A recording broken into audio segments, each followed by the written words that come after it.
नमस्कार, मी कल्पना शर्वरीज किचनमध्ये पुन्हा एकदा तुमचे स्वागत आहे। आजची रेसिपी माझ्यासाठी खूप खास आहे, कारण या शेवग्याच्या शेंगा मी बाजारातून आणलेल्या नाहीत, तर त्या आमच्या घरच्या गार्डनमधल्या शेवग्याच्या झाडावरून ताज्या तोडल्या आहेत। त्यामुळे या भाजीची चव आणि ताजेपणा दोन्हीही वेगळेच आहेत। घरच्या बागेतून थेट स्वयंपाकघरात आलेल्या या ताज्या शेंगांमुळे या रेसिपीला एक वेगळीच घरगुती चव लाभलेली आहे। चला तर मग आज बनवूया पारंपरिक आणि स्वादिष्ट पद्धतीने शेवगा मसाला। ह्या शेंगांचे दोन्ही बाजूची टोकं काढून आपल्याला एकसारख्या आकाराच्या अशा शेंगा कट करून घ्यायच्या आहे। शेंगा आपल्याला जास्तीच्या सोलून नाही घ्यायच्या, कारण सालांमध्ये सुद्धा कॅल्शियम असतं आणि त्याचा उपयोग आपल्या शरीराला व्हावा यासाठी आपण शेंगांना थोडीशी सालं ठेवावी, अगदी सर्वच काढायची नाहीत। अशा प्रकारे सर्व शेंगा कट करून घेतल्या आहेत। आता एका भांड्यामध्ये पाणी घेऊन ह्या शेंगा आपल्याला धुवून घ्यायच्या आहेत।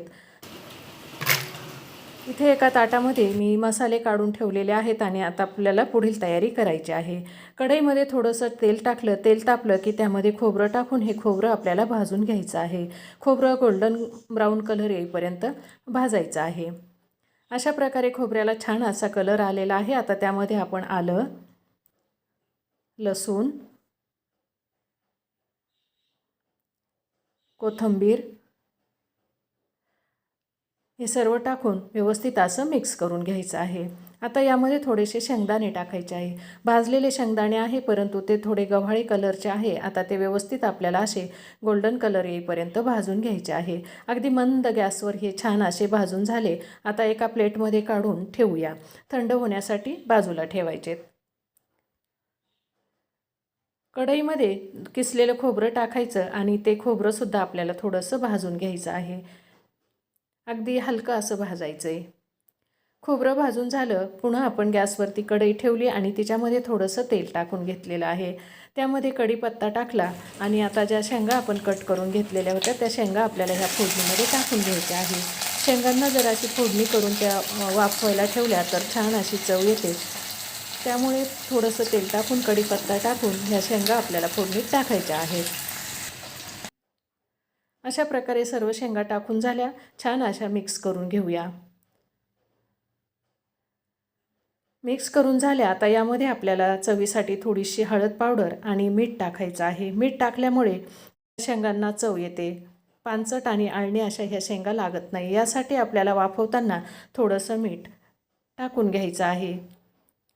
आता हे सर्व व्यवस्थित असं मिक्स करून झालं। फोडणीही चांगली चरचरलेली आहे। आता याच्यामध्ये थोडं पाणी टाकूया। अर्धासा कप इतकं पाणी टाकून ह्या शेंगा आपल्याला वाफवून घ्यायच्या आहे। शेंगा आपल्याला पूर्ण न शिजवता अर्ध्या कच्च्या अर्ध्या पक्क्या शिजतील अशा शेंगा आपल्याला वाफवून घ्यायच्या आहे। मसाला छान असा थंड झालेला आहे। आता तो पाट्यावरती वाटून घ्यायचा आहे। एरवी आपण मिक्सरला लावून मसाला वाटत असतो, परंतु पाट्यावर जर मसाला वाटला तर त्याची चव थोडीशी वेगळी आणि अप्रतिम अशी येते, म्हणून मी हा मसाला पाट्यावरती वाटत आहे। अगदी पारंपरिक पद्धतीने हा शेवगा मसाला आपल्याला बनवायचा आहे। त्याची चव खूप छान येते, म्हणून मी हा मसाला पाट्यावर वाटून घेतला आहे। शेंगा आपल्या वाफल्यात की नाही ते आपण एकदा चेक करूया।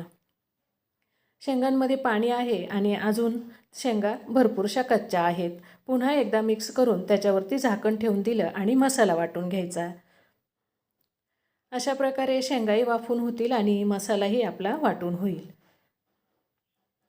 या रेसिपीला फारसा वेळ लागत नाही आणि साहित्य तर अगदीच कमी लागतं। मसाला वाटून झाला, तो एका प्लेटमध्ये काढून घेतला। शेंगा आपण चेक करून बघूयात शिजल्यात की नाही। शेंगा छान अशा शिजलेल्या आहेत। गॅसवरती पुन्हा एकदा कढई ठेवली आणि फोडणीसाठी तेल टाकून घेतलेलं आहे। त्यामध्ये मोहरी तडतडली की जिरे टाकायचे। जिरेही छान असे तडकलेले आहेत। आता त्यामध्ये थोडासा कढीपत्ता टाकायचा।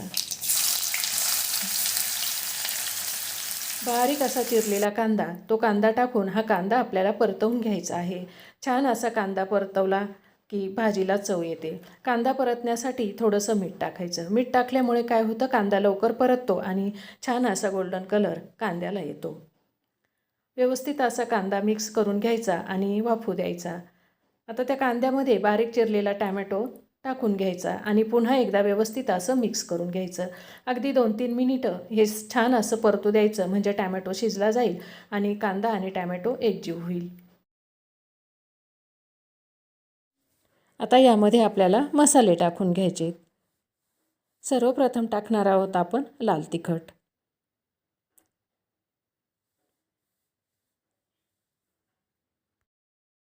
हळद पावडर, धने पावडर. बस इतकेच मसाले या भाजीसाठी आवश्यक आहेत. जास्तीचे मसाले आपण वापरणार नाही. पुन्हा एकदा व्यवस्थित असं मिक्स करून घ्यायचं आहे. कलर अगदी छान असा आलेला आहे. आता जो मसाला आपण पाट्यावरती वाटलेला होता तो मसाला मध्ये टाकून घ्यायचा आहे. व्यवस्थित असा उचटणीच्या साह्याने तो मसाला मिक्स करून घ्यायचा आणि जे पाट्यावरून मसाला वाटताना पाणी काढलं होतं पाटावर वंटा धुवून, ते पाणीसुद्धा आपण याच्यामध्ये टाकून घेतलेलं आहे.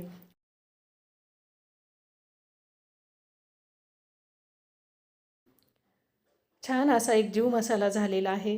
आता ह्या ज्या वाफवलेल्या शेंगा आहेत त्या आपल्याला त्याच्यामध्ये टाकून घ्यायच्या आहेत आणि उचटणीच्या साह्याने व्यवस्थित मिक्स करायचं. शेंगा अर्ध्या निम्म्या शिजलेल्या असल्या की शेंगा मसाल्यात फुटत नाही.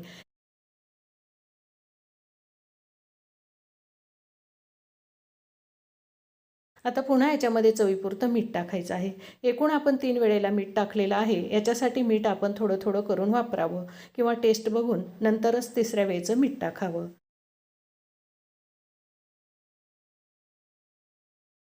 कलरही आलेला आहे आणि मसाला व्यवस्थित असा शेंगांना लागलेला आहे.